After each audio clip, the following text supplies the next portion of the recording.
Kamisaraki, my name is Paxsi, and here is my guide on rock picking.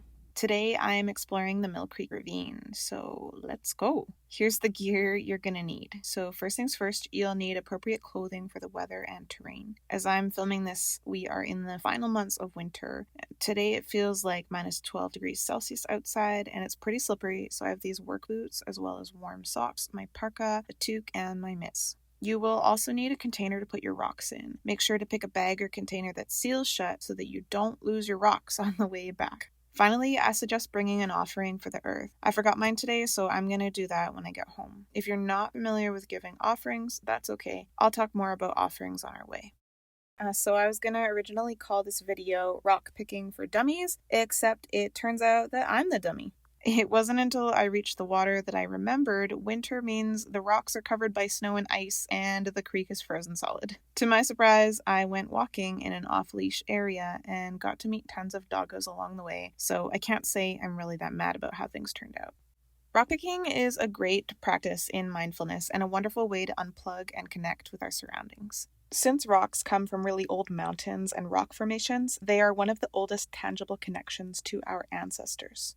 Often this connection is reflected in language. In Aymara, the word for grandparent, achachi, and the word for mountain, achachila, stem from the same root word. Even if you don't follow any religion or spirituality, rockpicking is still a great way to spend time in the outdoors, which many people find to be a grounding practice. Before you pick your rocks, it's important to make an offering. This can be a great practice for folks who hunt and do foraging or gardening as well. It's not just for rock picking. When I make my offering, I thank the earth for supporting me and my loved ones and for providing me with the rock that I'm about to pick. The reason we give offerings to the earth is to show reciprocity for the care and support the earth provides for us.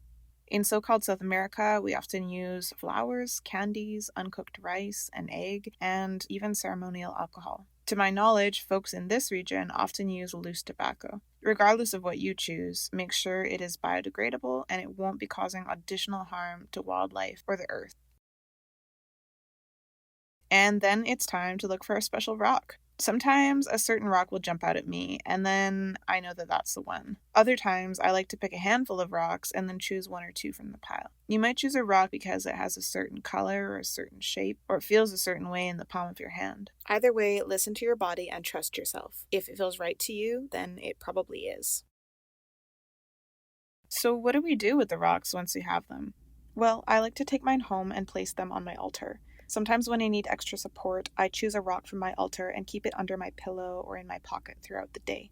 You might even talk to your rocks. You can tell them your secrets or your frustrations. You can pour your grief and sorrow into them. You can ask the rock to help you let go of anything that you're carrying in your heart or your mind that you want to release. And then you can hurl the rock with your voice in a direction where there are no people or things you might damage. If you know someone who's going through a rough time, you can lend them your special rock to hold on to, and you can tell them all of the things I just told you. The important thing is that the rock is one day returned to the earth. I was taught that since rocks are our ancestors, and since they don't have legs, when you pick up a rock and then leave it somewhere new, whether that is the next day or yours in the future, you are helping them on their journey. Finally, I wanted to offer some alternatives if transportation or mobility is a barrier to you. If it's difficult for you to get to a body of water, I would suggest asking a friend for a ride or asking them to accompany you down the trails to the water. If navigating trails is inaccessible to you, there are many other places to find rocks. A few examples include parks, playgrounds, gravel lots, or even gardens. Alternatively, you could ask a friend to bring you a handful of rocks for you to choose from. I definitely should have gone to a gravel lot today, but my rock picking is going to have to wait for another day. It seems there's only cute dogs and chunks of ice for me today. Anyways, thank you for joining me on this journey, and happy rock picking.